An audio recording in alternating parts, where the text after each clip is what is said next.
Lock खुल जाना, खुद से लॉक खुल जाना, चलिए गिरा, लॉक खुल गया, लॉक का शायद बटन दब गया, लेकिन साथ ही साथ फायर भी हो जाना। अगर थोड़ा सा भी कोई संशय है तो जाहिर है इस संशय का भी समाधान होना चाहिए। अच्छी बात यह है कि गोविंदा खतरे से बाहर हैं। गोविंदा के तमाम चाहने वालों के लिए खबर इंडिया टीवी आपको दे रहा है। कपड़े पैक कर रहे थे गोविंदा उस वक्त, उन्होंने अपनी अलमारी से इसी दौरान पिस्टल भी निकाली और उनके हाथ से ये पिस्टल नीचे गिर गई। वो फायर हो गया, गोली सीधा उसके घुटने के पास जाकर लगी। ब्लीडिंग बहुत ज्यादा हो रही थी। गोविंदा के घर के ही पास के क्रिटिकल केयर अस्पताल में उन्हें फौरन ले जाया गया। गोली निकाल ली गई है, ड्रेसिंग कर दी गई है। इस वक्त वो आईसीयू में एडमिट हैं और कल तक वो डिस्चार्ज भी हो सकते हैं। आज सुबह करीब 4:45 पौने 5 बजे की एक घटना पेश आई है। राहत की बात सबसे बड़ी यह है कि गोविंदा आउट ऑफ डेंजर है, कोई चिंता की बात नहीं है। अब रही बात घटना की, घटना घटी कैसे, तो जो परिवार का अभी तक बयान दर्ज कराया गया है और जो गोविंदा के मैनेजर शशि सिन्हा बता रहे थे उसके मुताबिक सुबह पौने 5 बजे की बात है। गोविंदा कोलकाता जाने के लिए तैयार हो रहे थे। उन्होंने अपनी अलमारी खोली, उसमें से वो कपड़े निकाल रहे थे। उसी अलमारी के दराज में, उसके ड्रॉर में उनकी लाइसेंसी पिस्टल भी थी जिसे उन्होंने निकाला। उनके हाथों से ये नीचे गिर गई और जब वो स्लिप होकर नीचे गिरी है तब फायर हुआ है। फायर होने के साथ साथ उनके घुटने में गोली लगी है। घुटने के ठीक नीचे, बल्कि घुटने के ठीक नीचे ये गोली लगी है। राहत के बाद गोविंदा की हालत स्थिर है। अब मिस्ट्री बस इतनी है कि ये गलती से फायर कैसे हो गई। जो परिवार कह रहा है, जो बयान रिकॉर्ड कराए गए हैं, केवल बात उतनी है या उससे ज्यादा भी कोई कहानी है। मामला क्या उतना ही सीधा है जितना दिख रहा है या सीरियसनेस भी है इसके पीछे, क्या कोई और बात भी है? अब पुलिस थोड़ा और इन्वेस्टिगेशन इस पर करना चाहती है, लेकिन फिलहाल गोविंदा के मैनेजर की अगर माने तो पिस्टल गिरने की वजह से मिसफायर हुआ है और गोविंदा जख्मी हुए हैं, घायल हुए हैं। तो हीरो नंबर 1 इस वक्त अस्पताल में भर्ती हैं। गोविंदा अस्पताल में भर्ती हैं।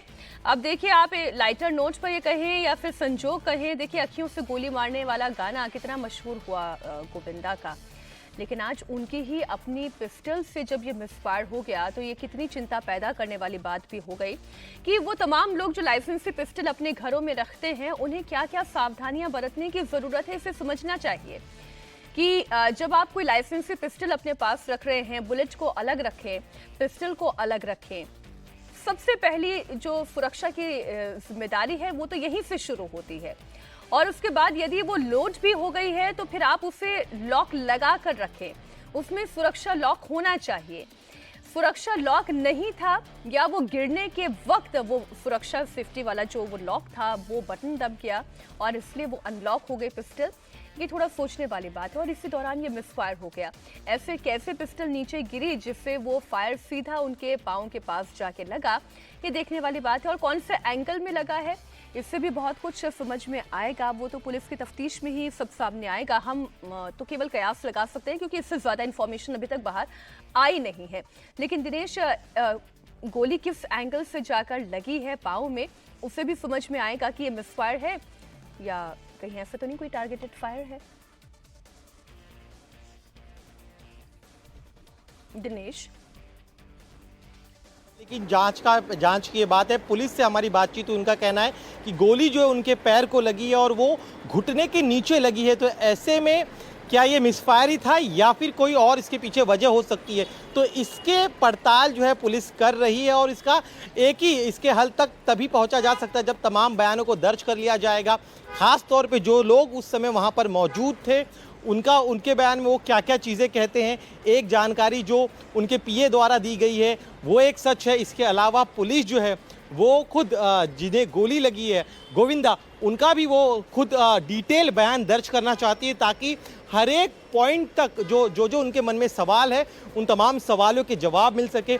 इस समय पुलिस का यही कहना है कि इनिशियल जानकारी जो उन्हें दी गई है, पैर में गोली लगी है, मिसफायर, ये दावा परिवार का है। लेकिन उस दौरान जब ये घटनाक्रम हुआ उस दौरान उस कमरे में जो लोग मौजूद थे, उस पूरे घर में जो लोग मौजूद थे, उन सभी से एक एक बारीक से बारीक जानकारी जो है इस पूरे घटनाक्रम को लेकर वो पूछी जाएगी। साथ ही में सीक्वेंस ऑफ इंसिडेंट को जो है कनेक्ट करने का प्रयास किया जाएगा। जिस एंगल से पैर में गोली लगी है तो उस दौरान गोविंदा की पोजीशन क्या थी, कहाँ जो है लाइसेंसी उनका जो हथियार है वो कैसे नीचे गिरा, जब नीचे गिरा तब उसकी स्पीड क्या थी। देखिए एक लाइसेंसी हथियार है और इतने बड़े अगर अभिनेता है तो स्वाभाविक है उन्होंने उनके पास एक महंगी ही जो है हथियार होगी, और ऐसे में अगर कोई हथियार कैसे अचानक नीचे गिरता है तब उसकी स्पीड कितनी थी, ये तमाम टेक्निकल पहलू है। क्योंकि जिस स्पीड से वो हथियार जो है नीचे गिरा होगा तब जाकर कहीं लॉक उसकी अनजाने में खुली होगी, या फिर क्या पहले से ही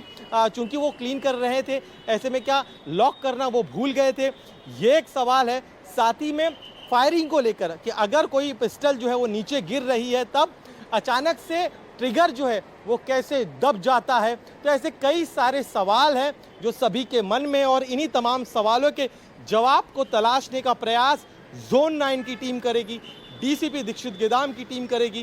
क्योंकि किसी को पहले प्रथम दृष्टया जरूर परिवार कह रहा है कि इस तरह से देखिए यहाँ पर दया नायक आ चुके हैं, दूध जो एनकाउंटर स्पेशलिस्ट दया नायक को आप देखिए वो भी यहाँ पर आ गए, यानी इसका अर्थ है कि मुंबई क्राइम ब्रांच की टीम भी अब इस समय अस्पताल पहुंची और वो भी अब पैरेलल इन्वेस्टिगेशन जरूर करने वाली इस पूरे मामले को लेकर। देखिए दया नायक अंदर जा रहे हैं, वहां पर अंदर जो जुहू पुलिस के अधिकारी है उनसे वो बातचीत कर पता लगाने का प्रयास करेंगे, एक बेसिक जानकारी डिटेल जानकारी जो है वो लेंगे, और मुंबई क्राइम ब्रांच की टीम वो भी अपनी तरफ से पैरेलल इन्वेस्टिगेशन करेगी, ताकि अगर किसी तरह का कोई भी किसी के मन में कोई सवाल है जिन मुद्दों को हम लगातार उठा रहे हैं कि आखिर कैसे एक पिस्टल जो है वो नीचे गिरती है, वो पिस्टल पहले लॉक थी या अनलॉक थी ये अब तक क्लियर नहीं है, साथ ही में उसका ट्रिगर किस तरह से दब जाता है ये भी साफ नहीं, और यही वजह है कि मुंबई पुलिस के साथ साथ अब मुंबई क्राइम ब्रांच की टीम भी है इस पूरे मामले की पैरेलल जांच कर रही है। और दया नायक का खुद यहाँ पर आना यह बताता है कि मुंबई के जो वरिष्ठ अधिकारी है वो खुद बड़े ही उच्च स्तर पर इस पूरे मामले को देख रहे हैं, जांच कर इस हर एक तथ्य के पहलू गहराई तक जाने का प्रयास किया जाएगा।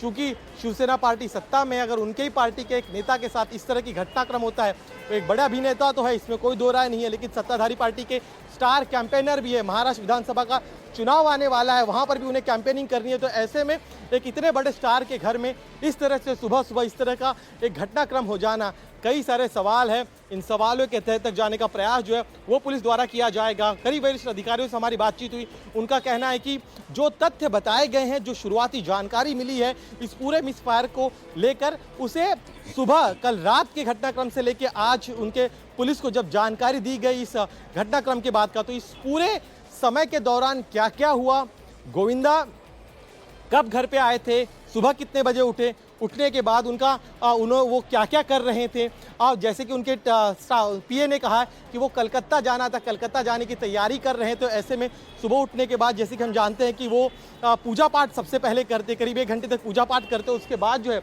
वो अपने काम पर निकलते। तो आज का भी दिनचर्या क्या उनकी रोज़मर्रा की तरह थी, रोज़ की तरह वो आज भी सुबह उठने के बाद क्या पूजा पाठ कर रहे थे और उसके बाद काम पर जाने की तैयारी करते, या फिर उठने के बाद वो सीधे कलकत्ता जाने की तैयारी कर रहे थे। और जो ठीक है दिनेश, आप रहे हमारे साथ और अब